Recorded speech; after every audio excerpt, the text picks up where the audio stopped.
I'm an investigator, and Oh, I'm with the disappearance of Richard. yes, great. There's a video on YouTube right now. There's a folder I made available of all the recordings that I've made. Richard is alive and well as per the time on the recordings that, we recorded him.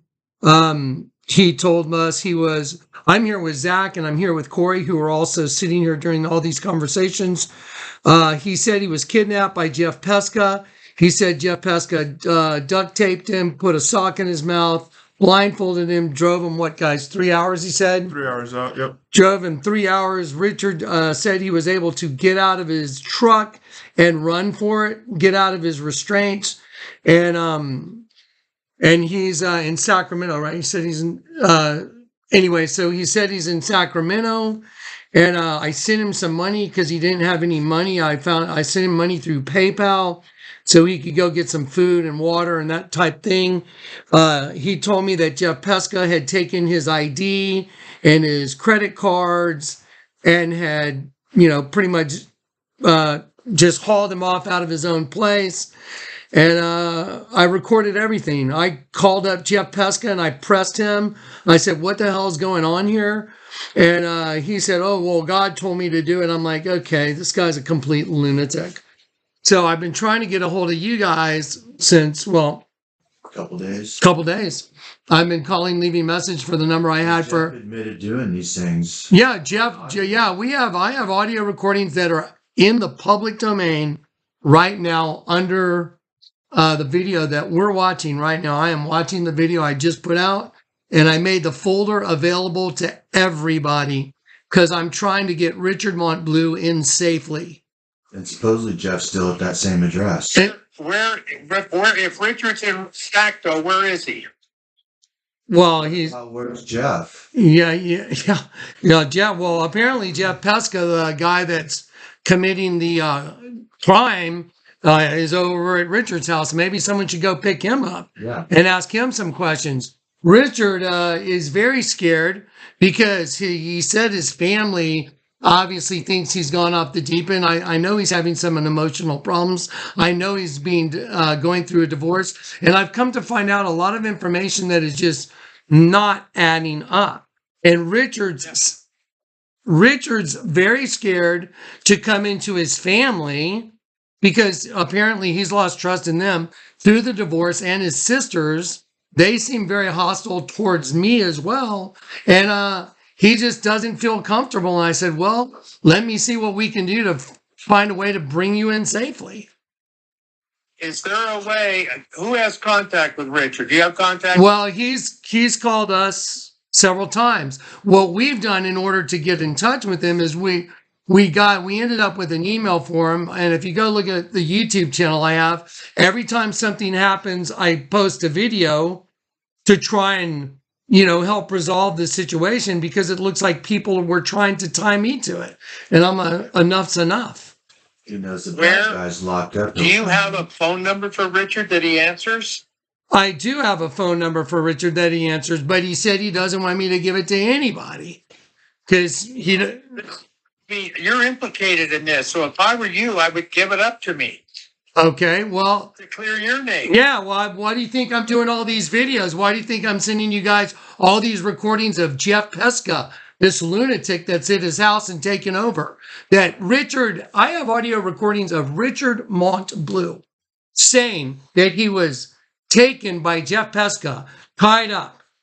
Right in front of these two witnesses. After I reached out through YouTube, Richard Montbleu got a hold of me.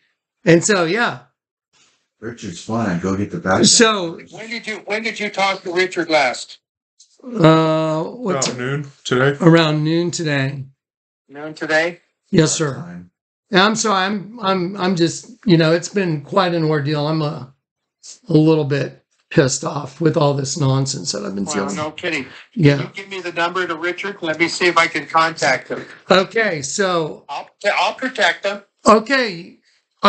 First of all, I need to know your name and your badge number because, I'm doing this by the book. What name and badge number? And I need to document. My name is Frank Roman. Okay, Frank Roman. We're documenting everything right now, Frank. 57. I'm sorry, sir. 12057. That's your badge number? Yep, 12. Yeah, in your department, please. 057. Okay, and your department is?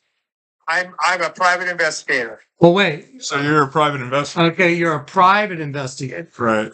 Yes. but you're not a police officer. No, but I'm working with the police department. Oh, wait a minute. Yeah. Wait a minute. No. I want to talk to the police department. Have the police department call me. Here's the, I mean, this is, But wait a minute. You identified yourself as a police officer. With I that. did not. I identified myself as an investigator. Okay, well, and then I asked you for a badge number in your department, and you're That's my number. We're licensed by the state of California. Just refuse to talk. okay. Well, I need to check that out just for Richard's safety because there's someone that tried to kill this guy. I don't know that this is legit. How do we know that Richard's alive? Go look. I just told you. Go listen to my video. Go look at the show note links that are posted under the description box. What's the name of Here, what's your email address? Mine? Yep. Yeah, what's your email address? We'll email you the audio recordings that I've made of Jeff. I just watched the recording. So you know he's alive then? Well, wait a minute. So you're not being forthcoming with us. What's going on? Why are you not being forthcoming with me that you've already watched them and you already know there's audio recordings? That doesn't make any. Because I'm an investigator and you're implicated. Okay, are you an investigator for the state of California? Yes or no? I'm the investigator for the family. Okay, that's it. I'm calling the police. Yeah, not forthcoming one bit. Dude, those guys are. Well, it'd be nice if the freaking Vermont would answer the freaking phone. Freaking. Okay, now we're going to document that. Yep. I'm still rolling on this. Okay, so we're documenting right now. We're going to continue this. Whoever this guy was just called up and he, indirectly tried to make it seem like he was a police investigator. Does that sound right to you guys? Yeah. And then he's like, "You're implicated in this." I'm like, "Well, wait a minute. I'm the one trying to give everybody this information about where he is. He's trying to get a number to him. Mhm. He's not trying. I mean, no, that does not sound right. No. He's not a police officer. No. That's And crazy." he tried to play it off saying he was by giving us a badge number. Yeah, he tried to play it off by, let me give you my badge number. This implicates them more than it does. This is really, So now they know Richard's safe. They probably all thought that maybe he was actually going to be dead. yeah, maybe, exactly. So what, are the family in on it or something? Yeah, so now they're going to hire a PI to make it look like we're the ones looking for him. Really? Yeah, why don't they, go to the police department. So we have him on recording saying he's working with the police department. So now we call the police department and say, we have this guy says he works for you. Absolutely. Okay, so now, again, we're recording that. We're going to try and call the police department and say that this person that just called us that kind of faked being a police officer. Totally said, impersonated a police yeah, he officer. said he's working for the police department. That's what he said. I'm working for the police department, right? Yeah, or with. I'll have to look at Okay, that. well, so he's like, he's They're being, going to close on him fast. They know he's in Sacktown. yeah, Okay, I'm going to stop this, yeah? yeah.